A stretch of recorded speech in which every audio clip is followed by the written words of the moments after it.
Hello and welcome, everyone. Thank you for joining us for this episode of Journey Intelligence. I'm Jordan Roberts here with Stephanie Reichman and Mark Pizzulli.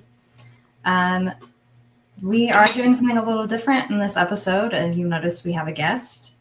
So Stephanie here is going to tell us about how she uses AI in her role and how she's kind of built up her own business using it. And so I'm going to let Stephanie introduce herself because she will do that better than I could. But before we get into that, Stephanie, if you're interested in learning how to use AI for yourself in your own role, you can scan the QR code or visit journey-alliance.com and you can view our AI page there to learn more about our AI training.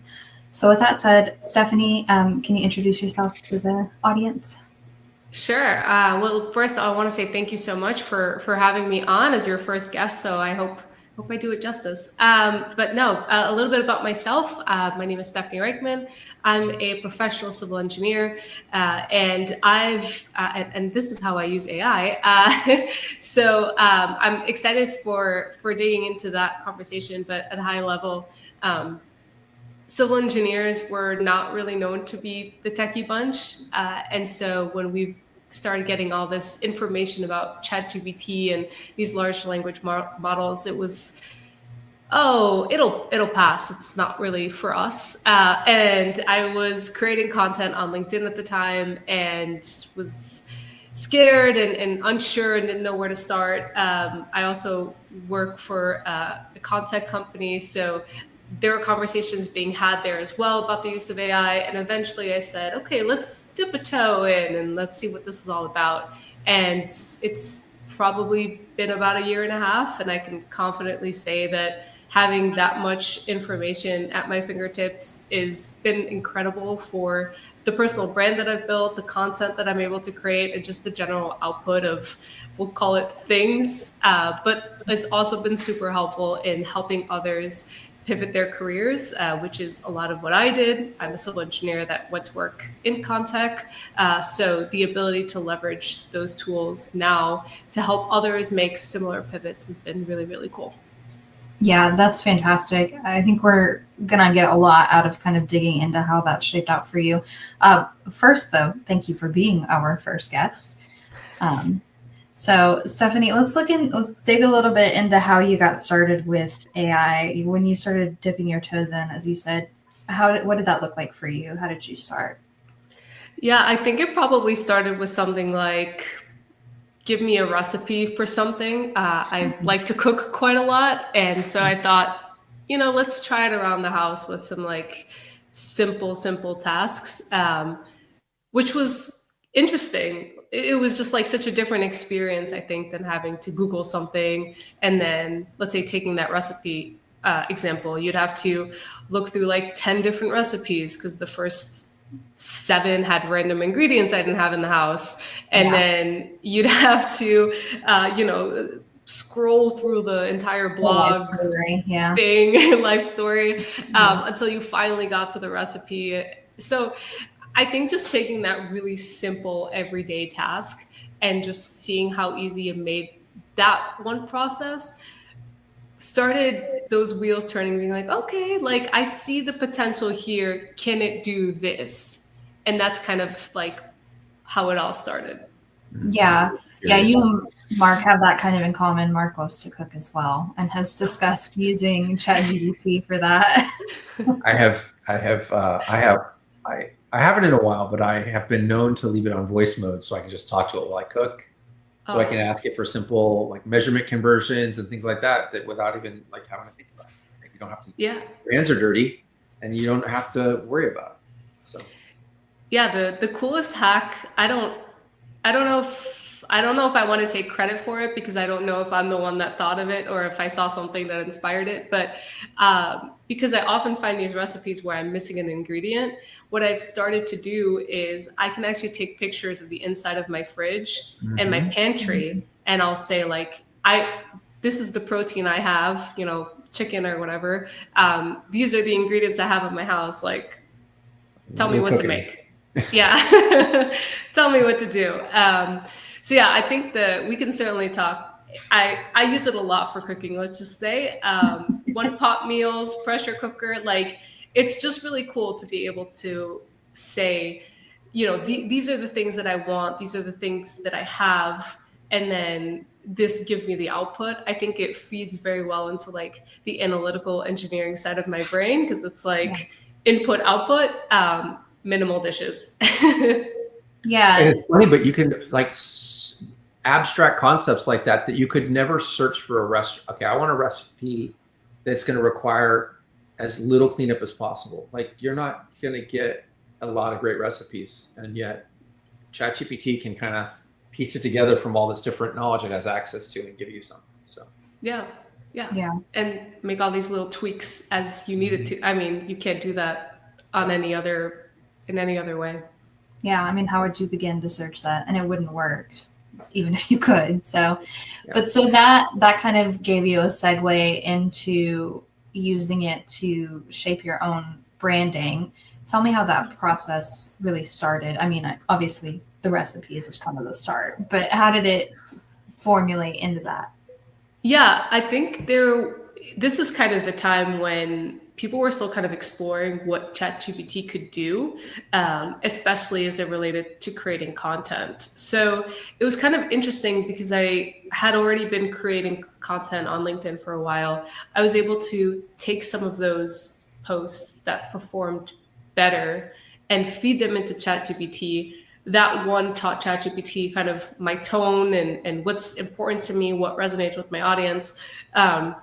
But it was actually able to then start generating posts for me. Now, this process is obviously, like, we could talk about where it went, because I don't do that anymore. But I did actually have my two best performing posts to this day. One of them went viral, was 75% written by AI, which is crazy to think about. Haven't been able to replicate since. But yeah, it was certainly, I think that was kind of another turning point, another kind of inflection point for me in how I view AI within a business or kind of within my day-to-day, when I saw how powerful the outputs could be. Yeah. So what did lead to you not using it to completely write posts anymore? Yeah, so I think that's been kind of an ongoing internal struggle for, I would say, the last 6-ish months. I mean, I think anyone who spends any time on LinkedIn, like, there's been a very large move against it. And I think because people were somewhat abusing it, like, just write a bunch of posts, make me sound great. I think to a certain degree, at this point, people don't really know whether my posts are AI written or not. I certainly challenge any listeners to go and check it out. But I think it's quite hard. Obviously, like anything needs tact. Everything that comes out of ChatGPT is not 100% ready for prime time. It just isn't. So having those filters on, I think for me at this point, I like the connection that I build. And so I think there's certain things that I want to streamline, that I want to save time on. But then there's certain things that now I'm kind of rethinking. Is that really something I should be outsourcing? Or is that me and the way that I engage with my audience? Like, that should come from me. Now, does that mean that I write it, 99%, and sometimes I just need help with like the hook or some ideas or something? Like, absolutely. But then saying like ChatGPT writes all of my posts, like that's certainly too far to the side that I don't want to go. Yeah, and I think that's really an interesting and important thing to think about is what do we want AI to do when we're setting out to use it, kind of being clear about that. There's limitations to what it can do, obviously, and you kind of figure those out as you go, but knowing what you don't want it to do. Like in my personal writing, I don't want AI to really have anything to do with it beyond spell checking me, and not even that, maybe like making sure I'm using I should be good at that. Right. Well, or using the right tense, really. I flip tenses all the time, but that's neither here nor there. So, things like that, it's pretty important to know where you want that line to be. So I think that's a pretty good realization that you had there. But so other than content writing, that's a huge deal, even helping you generate ideas is a huge help. What other areas have you used ChatGPT or any other AI tool to help you shape your brand? Yeah, such a great question. So AI or ChatGPT or AI tools in general, I like to think about them. I just saw this recently and I thought it was so well phrased. It was these tools are a co-founder, an advisor, a coach, a mentor, my content strategist. So it plays so many different roles across what I do in the day-to-day. But I would say like it validates ideas to a certain degree because ChatGPT always agrees with you, which was a hard realization when I learned that, because I was like, oh, all my ideas are just great. Come to find out that ChatGPT just agrees with you all the time. So that one was tough. But I think for me, the ability to ask it to play certain personas has given me more confidence in like the decisions that I make. So for example, I woke up one day and decided I want to make some hats. I want to make some hats and I want to sell them to my audience. And I'm a civil engineer. I'm not like a logistics mastermind. How do I do this? I have an idea, ChatGPT, help me execute. And so it was a lot of like Googling that I just saved by kind of having a plan. Like, what am I not thinking about? Like, there's the logistics aspect, there's the marketing aspect, there's, should I do a wait list? Should I not do a wait list? How do wait lists convert? Like, what should I be expecting?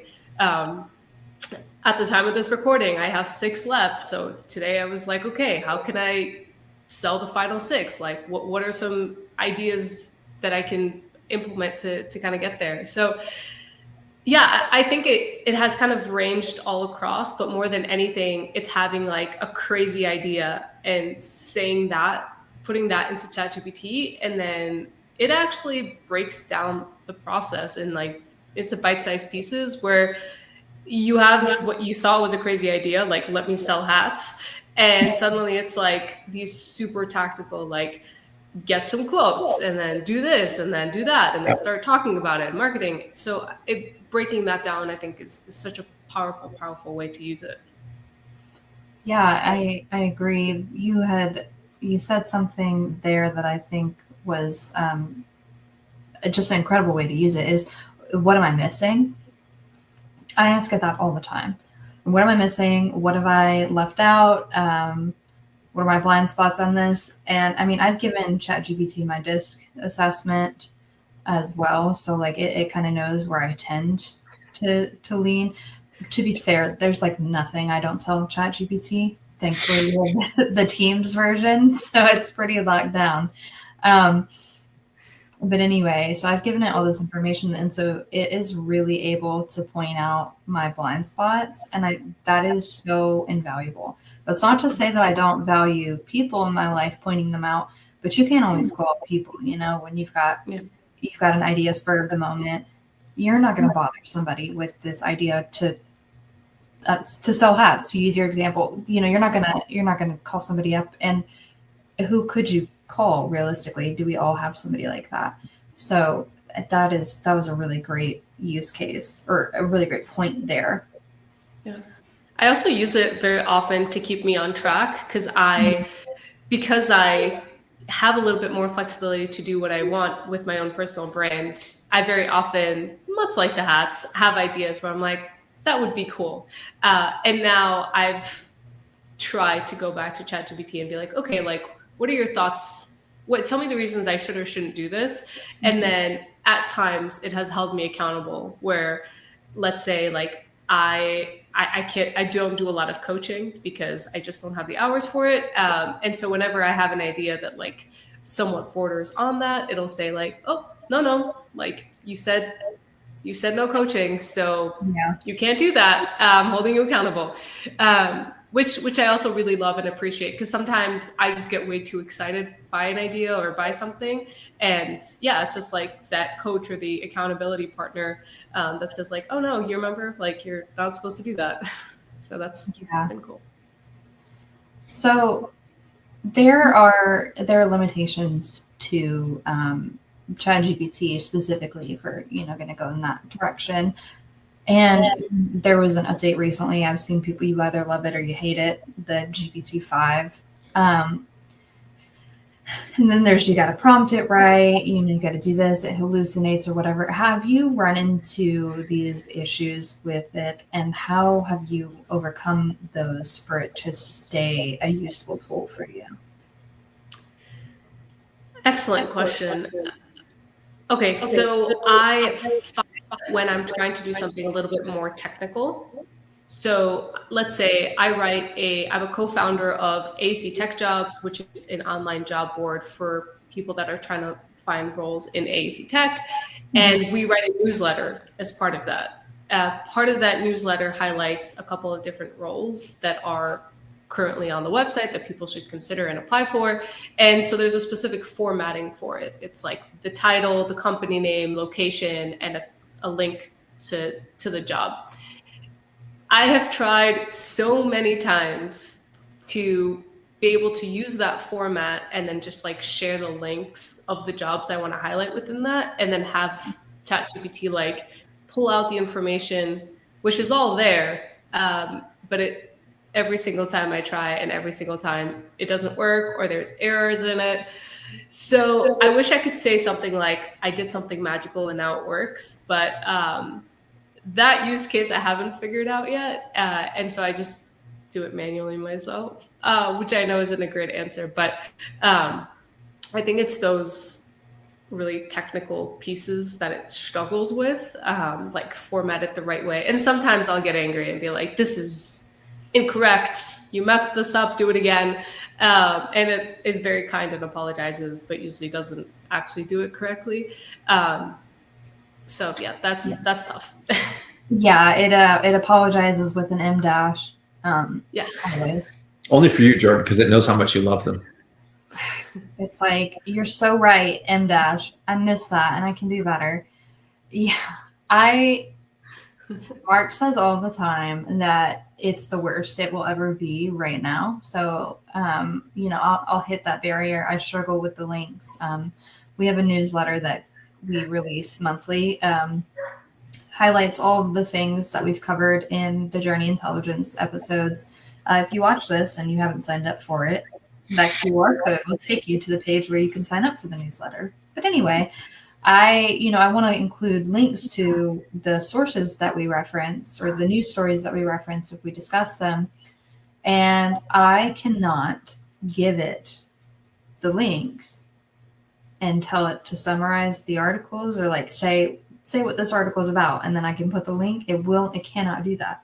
It can summarize it, but it can't get the link right. Really? Yeah, it'll summarize it, but it won't get the link right. And I bet Mark is about to tell me I'm prompting it wrong. Well, I don't know about that, but I mean, I'd take a look at it. I mean, it's tricky, right? It can be tricky. I wouldn't do it with prompts, but I generally use projects or GPTs to do it. And then, as an example, I have a project that, as we're talking about news stories. So when we talk about the news, I grab, I used to not care. I used to just put what the topics were, and I would say, go find me this, go summarize the news on these topics. And then Jordan's like, I really need the links for the newsletter. So I had to change the way it worked. And then coincidentally, it was challenging to get it to output the links the way Jordan needed them, but we got it to work eventually. But like, you have to use, I don't know that you have to. It's easier if you have some technical knowledge, to your point, Stephanie, about different languages, different markup languages, different structural kind of languages, because ChatGPT speaks all these computer languages extremely well. So if you reference, use pseudocode, if you will, right? Like I use half English, half mixed with code and tell it this is what I want it to look like.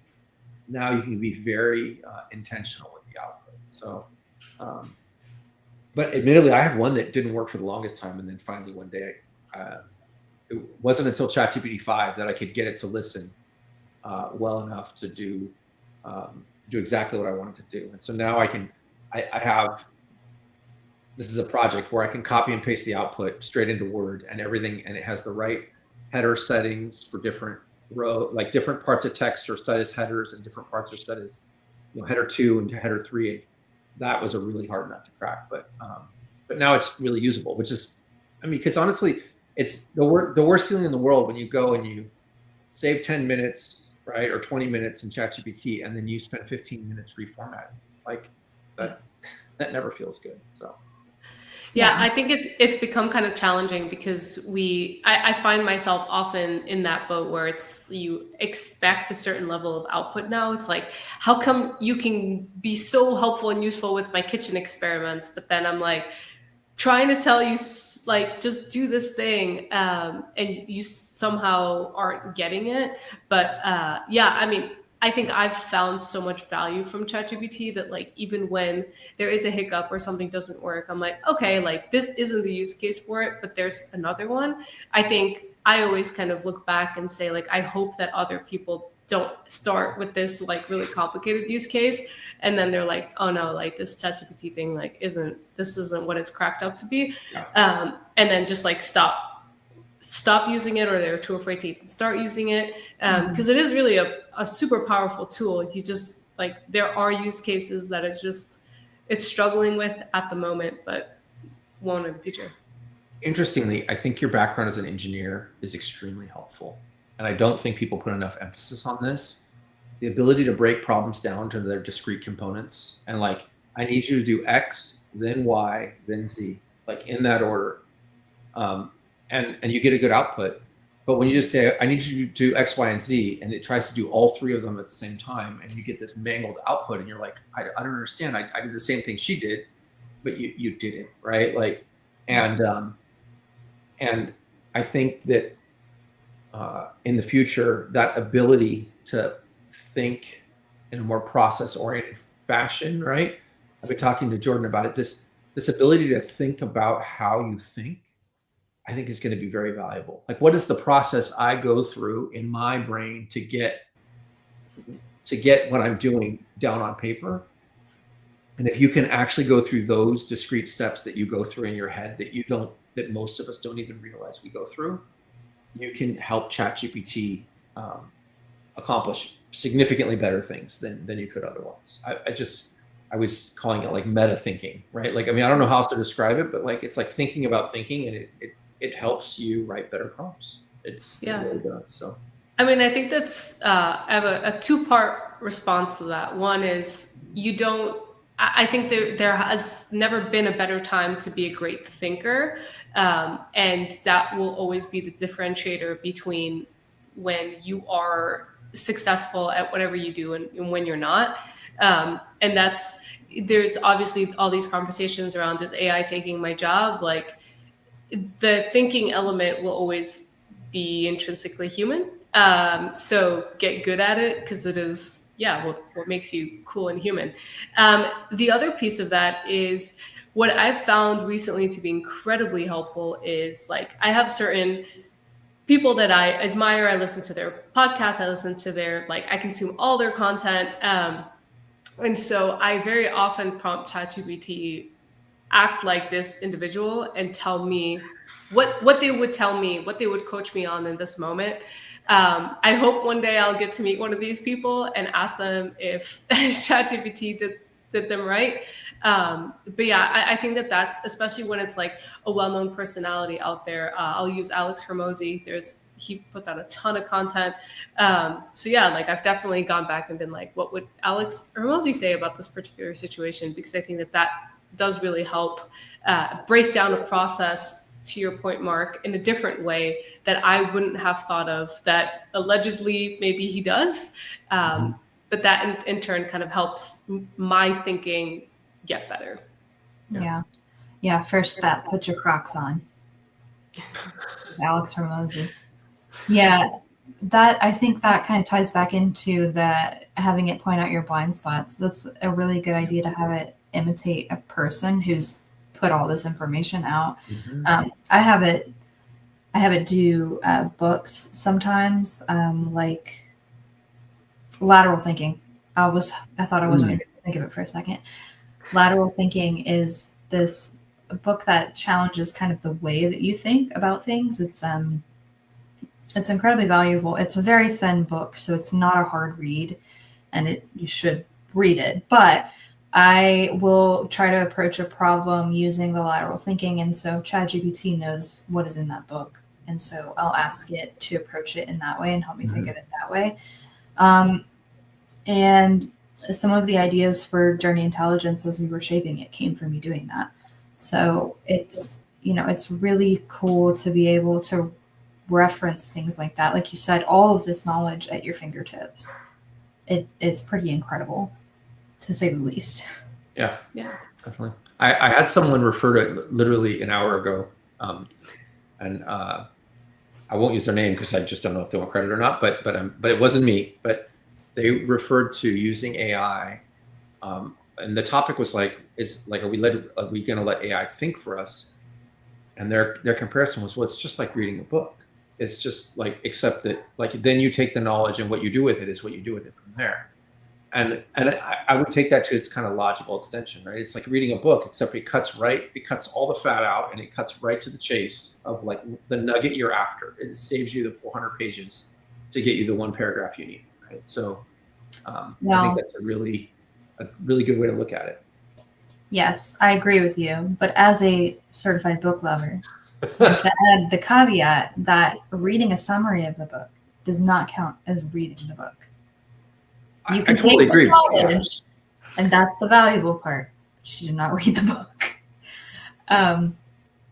So, Stephanie, I know we talked a lot about ChatGPT in the last few minutes that we have here. Are there any other AI tools that you're using? Absolutely. Yeah, there's a couple others. One that I actually really, really like is Gamma AR, which is great for presentations and for like document creation. There's a bit of a workflow that I've run where I'll create like the majority of the outline within ChatGPT, and then Gamma is able to like take that outline. I think they're also able to do it based off like a sentence or two, but I like being in control of what's going on. So having that full outline, I could tweak the outline as needed, and then it'll create like the slide deck for me, because I spend an astronomical amount of time on like Canva and slide decks and making sure all the like stuff is right. So I had to do presentations a couple months back, and I just used Gamma, and it saved me a tremendous amount of time. So that's a really good one. The other that I like to use when I'm researching specifically is Perplexity.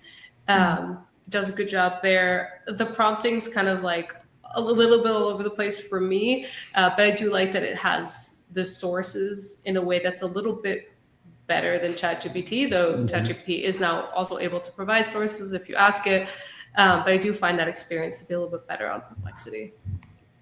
Yeah, Perplexity is a little closer to Googling it, if I understand. Like, it's not the same, but kind of like right in the middle. Yeah, right in the middle. I haven't tried it yet, but I'm interested in Gamma after you described that, and I just recently got access to Comet, so we'll be trying those. Yeah, super cool. Well, we are just at time here, so thank you again, Stephanie, for joining us. A lot of great insights here, and super great first guess. I think you definitely did it justice. So if you're watching this and you're interested in applying AI to your role, you can again scan the QR code and learn more from our website there, or you can visit journey-alliance.com and click our AI tab. It'll take you to the information page for that. And Stephanie, how can people contact you? The best way would be through LinkedIn, through my name right at the bottom of the screen. And then, if you enjoyed the episode or if there was something specific you wanted to chat about, feel free to send me a DM and let me know. I'd love to hear from you. Yeah, thank you. And if you're watching this and you would like to be a guest on Journey Intelligence and share how you're using AI in your role or in your life, please reach out to me on LinkedIn and we can get you set up for that. But thanks, everybody. And thanks again, Stephanie. Yeah, absolutely. Thank you.